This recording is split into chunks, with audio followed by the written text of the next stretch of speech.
top story tonight. Well, the former US President, Donald Trump has vowed to introduce a reciprocal tax on Indian imports if he's elected to power. In fact, he said that India imposes the highest tariffs on foreign products. He also went on to say that an important element of his quote-unquote "Make America Extraordinarily Wealthy Again" plan will be to reciprocate.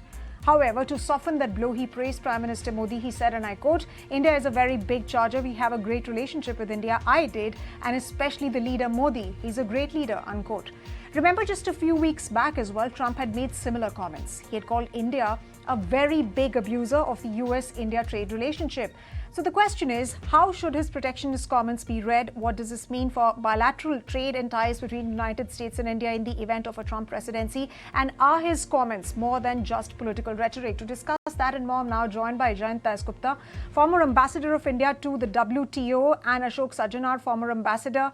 Thank you very much, gentlemen, for joining us here on ET Now. To you first, Ambassador. Now, Donald Trump is addicted to tariffs, and in fact, during his earlier presidency, he'd also called India a tariff king.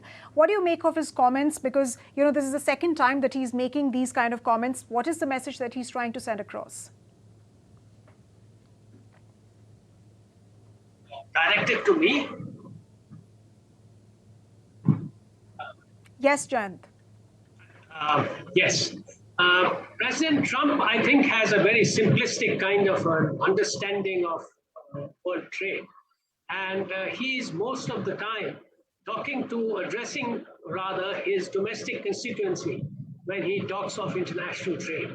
So his very simplistic explanation to the domestic constituency is that the US is being exploited by other countries who raise their tariffs, and they inhibit the imports of US products into their countries, whereas the US has very low tariffs and is welcoming of all kinds of products into its shores.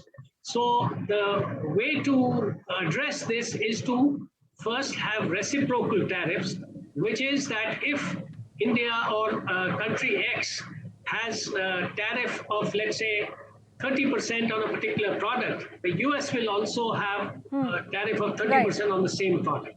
So that is his very simplistic concept, if I may so. Right, but Mr. Dasgupta, what I want to understand from you is that are his comments based, in fact, given the fact that, he's making these kind of comments just ahead of the United States presidential elections, are his comments based, in fact, when he's alluding to the fact that the US doesn't have high tariffs and India is imposing such high tariffs and it's not benefiting the United States?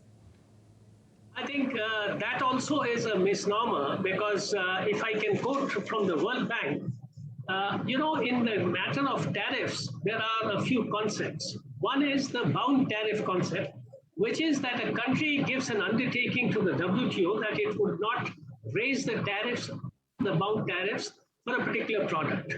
Now, very seldom do countries operate at the level of the bound tariffs. They operate at a level which is known as the applied tariffs. Now, if you use the applied tariffs concept and you also have the weighted average, that is, suppose you have an applied tariff of 10% and you import a certain volume of products. You have another product coming in which has a tariff of 5% and the volume is something else. So you use an average weighted tariff formula. If you use that, the World Bank has calculated, and in 2021, India's average weighted tariff for all imports was 5.87%, which is not very high by a developing country standard.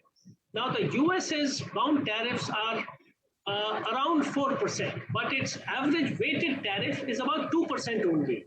So there is a difference, but developing countries... That's an interesting point. That's an interesting point, Mr. Dasgupta, that you're making, that Trump is not really referring to average weighted tariffs and only referring to individual tariffs. And we'll explore that concept and that idea that you've mentioned in just a bit. But let me go across to Mr. Sajjanhar. Thank you very much for patiently waiting, Mr. Sajjanhar. Trump does say that he's had a great relationship with the Prime Minister, and whom on several occasions he's also called a great friend of India. So when he says that he will introduce a reciprocal tax, I want to understand in that context, how much of an irritant will his tariffs be for India? What would a Trump 2.0 presidency mean for India, especially in this context? Yeah, thank you very much, Sumita, for having me on your show. I think if you were to impose these tariffs as he's threatening, first thing to note is that he did that in the first term also. When he was the president, we saw that he imposed tariffs on Indian exports of steel, Indian exports of aluminium. He also removed the GSP benefit, the generalized system of preferences benefit, from about $6 billion of Indian exports. So, I think we will have to take him at face value. You would also remember that, he had really made the reduction of tariffs on Harley Davidson as the touchstone of, relations between India and the United States in his first term.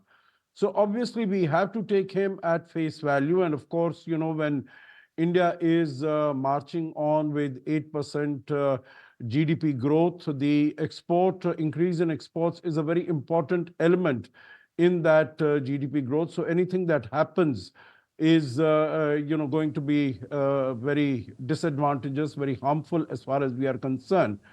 And United States is a market. It's a good market for us. It's a lucrative market for us, both in goods and services. And, it's one of the very few markets Right. where Right. we have a positive balance of trade with the United States. Right. So I think it will be, Right.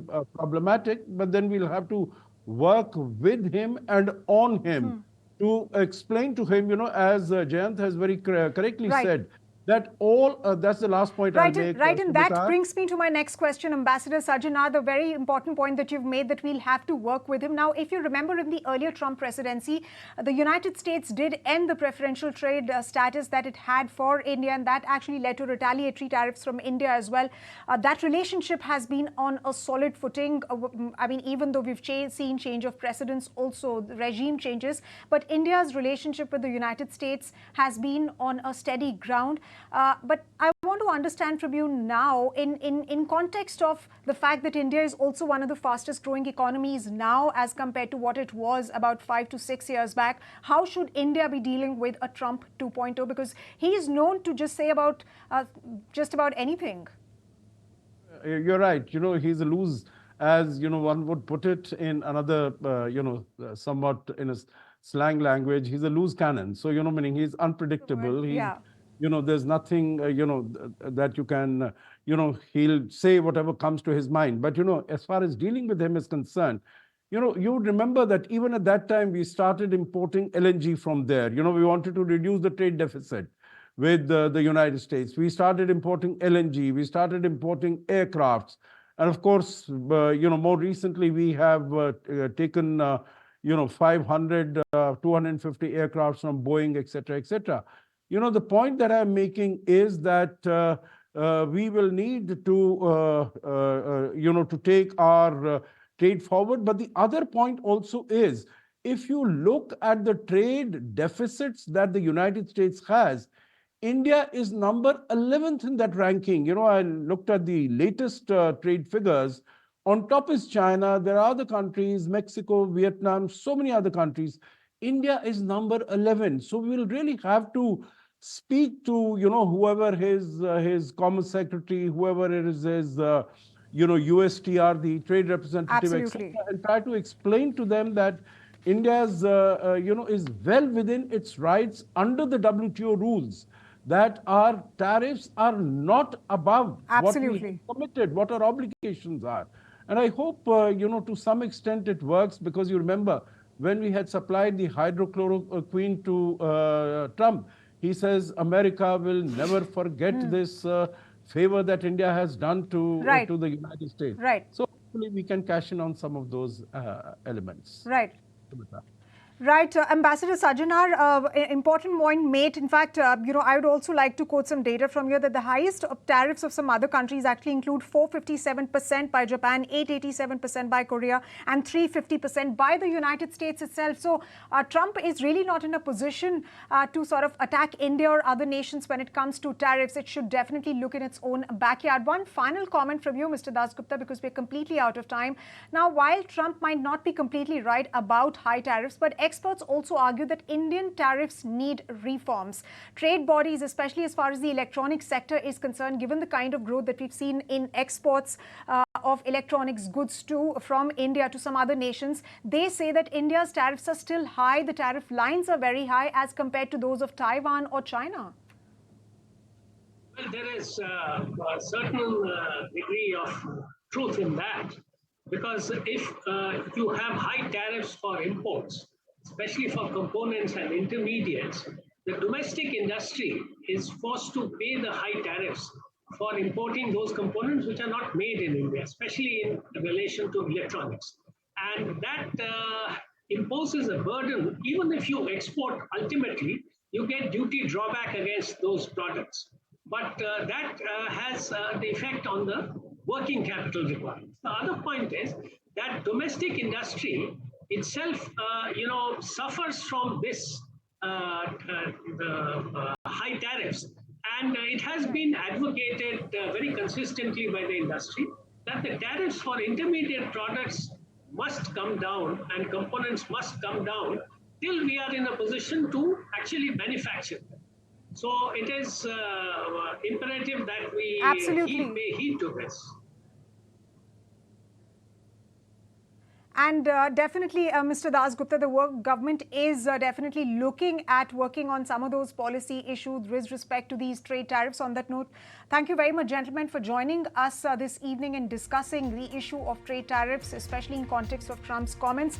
The interesting question to look forward to is that how feasible is it then for India to do FTAs with the other countries? India, remember, has been trying to, do those kind of contracts and arrangements with other countries, which are seen as an alternative to, of course, tariffs. If you like this video, then like, share and subscribe to ET Now.